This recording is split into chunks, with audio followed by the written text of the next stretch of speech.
Olá, você está no canal Um Conto por um Ponto. Eu te convido a curtir, a comentar, a compartilhar e se inscrever no nosso canal. Eu via o tempo passar, todos ao meu redor crescendo e alcançando realizações, enquanto eu permanecia no meu próprio mundo. Desde novo eu era assim, e aos quase 50 anos percebi que eu não havia conquistado absolutamente nada. Eu trabalhava como pedreiro, mas a minha vida financeira era uma dureza. Eu trabalhava, mas não via o fruto do meu trabalho. Morava com os meus pais e os meus 2 irmãos mais novos, Rodrigo de 32 e Marcelo de 38, e assumia poucas responsabilidades. Eu tinha um carro velho e a minha casa era a mais feia da rua, e a falta de motivação para deixá-la mais bonita era gigante. Como eu trabalhava por conta, tinha semana que eu nem ia trabalhar. Inventava desculpas e gostava mesmo era de ficar assistindo televisão. E enquanto todos faziam coisas, eu simplesmente queria sombra e água fresca. O que deixava os meus irmãos irritadíssimos, pois eles eram extremamente ativos. E ao longo do tempo, para evitar conflitos, eles evitavam trocar ideias comigo. Sabe, refletindo sobre a situação, eu percebi que eu era o responsável por esse distanciamento. Como eles gostavam de andar bem vestidos, fazer sempre festinhas em casa, os 2 insistiam comigo de que precisávamos reformar a nossa casa. Mas eu não tinha ânimo para mover uma palha. Tudo eu dizia que não dava, era difícil. E o Marcelo, para me provocar, chegou a perguntar se eu realmente era pedreiro. E eu me senti ofendido e discutimos. Até a mamãe precisou entrar no nosso meio. Rodrigo e Marcelo contrataram um pedreiro para fazer o que eu não fazia. E isso me incomodou ao ponto de procurar a minha mãe para reclamar. Ela, no entanto, me respondeu assim assertiva: Moisés, se você não pode realizar o que eles pedem, eles vão em busca de quem faz. E olha, ficar com raiva, meu filho, não vai resolver nada. Tudo o que acontece na vida da gente é resultado das nossas próprias escolhas. E eu, como sua mãe, também não tenho o direito de dizer o que você deve ou não fazer, e nem posso. Afinal, você já é um homem feito. Eu, sinceramente, gostaria que você olhasse para dentro e pensasse o que você quer para a sua vida. Onde você gostaria de estar em determinado tempo? E recebi da mamãe uma dica valiosa, pois ela me orientou a me amar, cuidar de mim e me interessar mais pelas coisas ao meu redor, e que eu não era mais o garotinho da mamãe. E aquilo, confesso, que me deixou irritado. E eu respondi dizendo que ela só gostava dos outros porque em mim ela só via defeito. E diante daquele defeito, eu me levantei com raiva e saí. Sabe, eu fui dar uma volta e continuei seguindo a vida do meu jeito. E achando que todos estavam errados por me cobrar. E eu não era obrigado a fazer nada e nem mudar para agradar gregos e troianos. Mas um dia eu despertei. Eu mudei no desespero, na pressa. E esse divisor de águas aconteceu quando os meus pais faleceram. Os meus irmãos decidiram seguir cada um o seu caminho. Marcelo, antes de se mudar, me fez um apelo. Pediu para eu melhorar como pessoa, pensar de forma mais coletiva e não ser apenas mais um egoísta e indiferente na vida. E eu óbvio que não gostei. E respondi de maneira grosseira para ele cuidar única e exclusivamente da vida dele. E ele foi e se mudou para um apartamento, onde passou a dividir o aluguel com um colega de trabalho. O Rodrigo era mais calado e por isso simplesmente fez as malas e foi morar com a namorada. Ele apenas me deu tchau e falou que qualquer hora aparecia para me visitar. Bem, confesso que quando eu me vi sozinho dentro da casa, experimentei uma sensação de tristeza e solidão. E ao invés de enfrentar essa nova fase com positividade, eu recuei. E infelizmente eu não consegui dar conta das coisas e recorri à bebida. E a minha vida, que já não estava boa, começou a desandar. Perdi o rumo, deixei de trabalhar, bebia tanto que os meus colegas de boteco me largavam no portão da minha casa e a minha irmã me colocava para dentro. Eu fedia porque deixei de tomar banho. E como eu não sabia fazer nada, a minha irmã ofereceu que eu pudesse fazer as minhas refeições em sua casa. No entanto, ouvi o meu sobrinho comentar que eu estava sendo muito folgado e que eu não ajudava em nada e ainda só andava bêbado. E acrescentou que caso eu caísse doente, não teria ninguém para cuidar de mim. E aquelas palavras foram como um golpe. Eu fiquei bastante entristecido. A minha irmã tentou me defender, mas o André foi firme e falou para ela parar de fazer o que a minha mãe fazia, que era passar a mão na minha cabeça. E antes que eles notassem, dei meia volta e voltei para casa. O André era o meu sobrinho favorito e sempre teve um lugar especial no meu coração. Eu me esforçava para atender os seus pedidos, assim com carinho, e ao ouvir o que ele pensava a meu respeito, me causou uma tristeza profunda. A minha irmã estranhou o fato de eu não aparecer mais.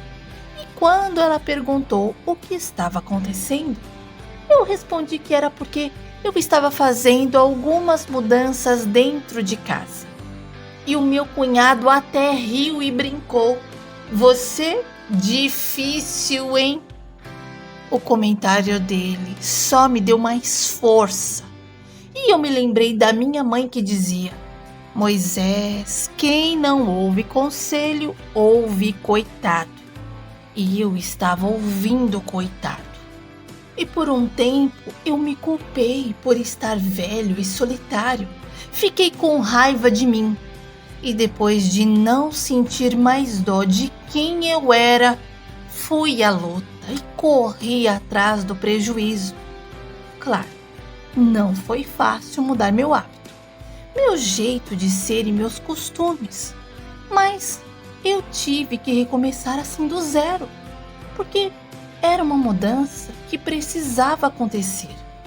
Aprendi a realizar as tarefas que antes eu não fazia, como cozinhar, limpar a casa e cuidar principalmente de mim.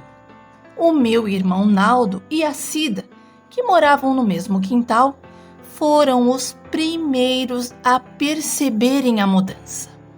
Além de trabalhar fora, eu realizava pequenos reparos em minha casa quando eu chegava do trabalho e também nos finais de semana. Parei de beber, de ficar muito tempo na casa deles. E um dia o meu sobrinho foi até em casa perguntar se havia dito algo que me deixou chateado, pois eu estava diferente com ele.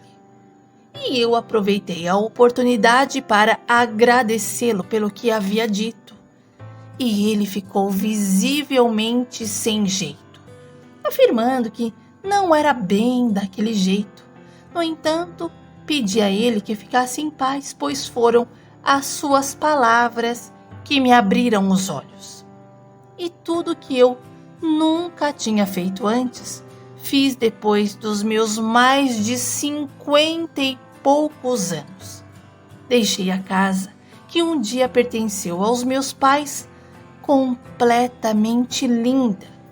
E no aniversário de 50 anos da minha irmã, os meus 2 irmãos, Rodrigo e Marcelo, apareceram. E aproveitamos para colocar os pingos nos is.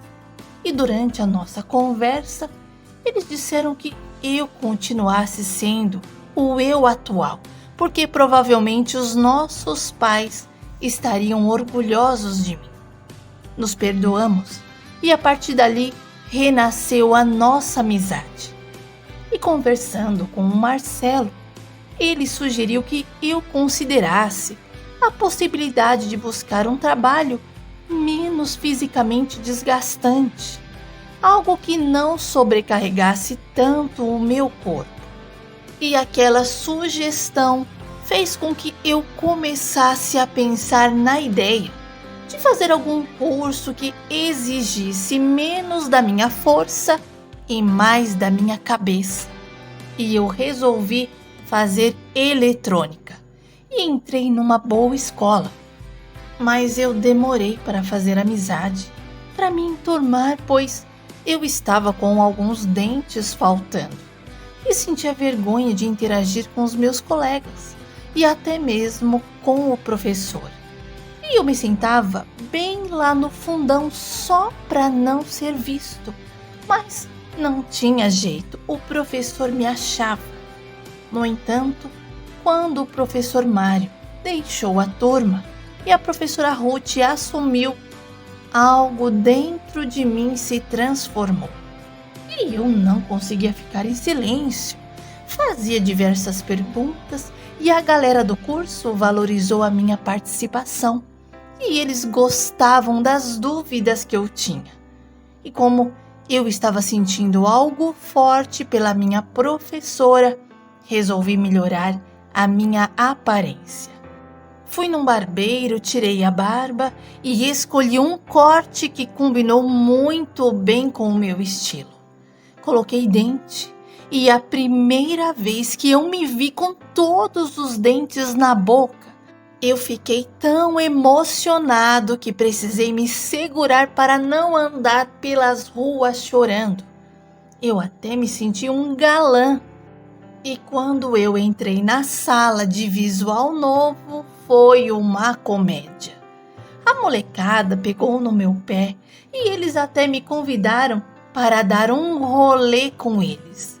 Mas eles eram muito jovens e não tinha nada a ver um senhor andar com moleques.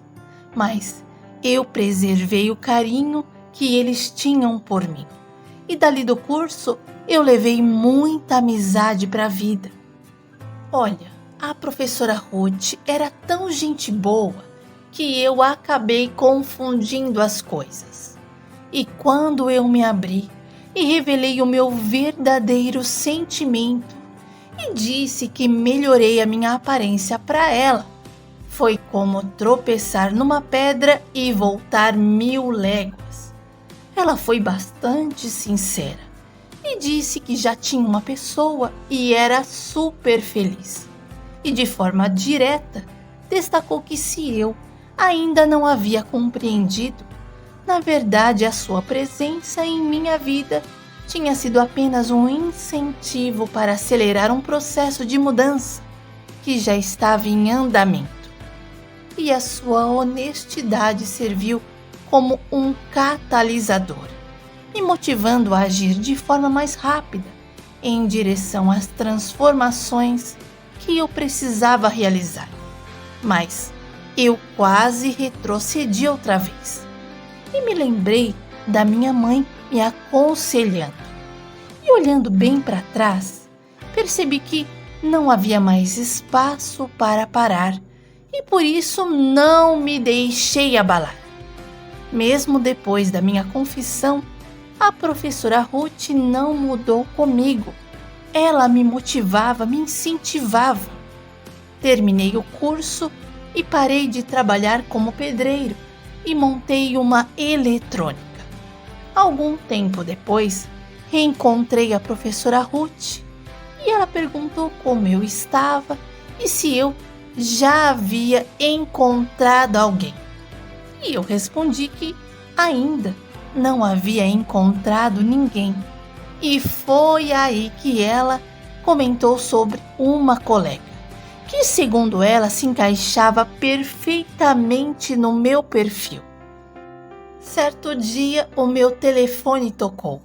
Era Ruth marcando um encontro em um barzinho. E eu decidi ir. Me arrumei de maneira assim elegante para causar uma boa impressão. E quando ela chegou, trouxe consigo uma amiga, a Rosiane. E eu fui arremessado em direção ao amor. A Rosiane também era uma solteirona, porém tinha um filho já adulto.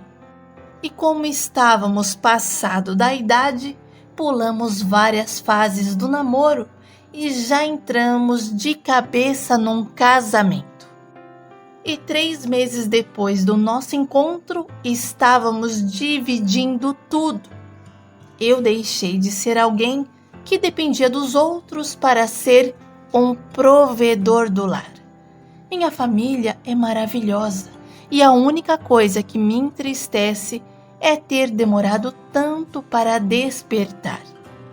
Hoje já sou avô, pois o filho da Rosiane nos deu um lindo neto, o Caleb, e eu tenho apreciado cada segundo da vida.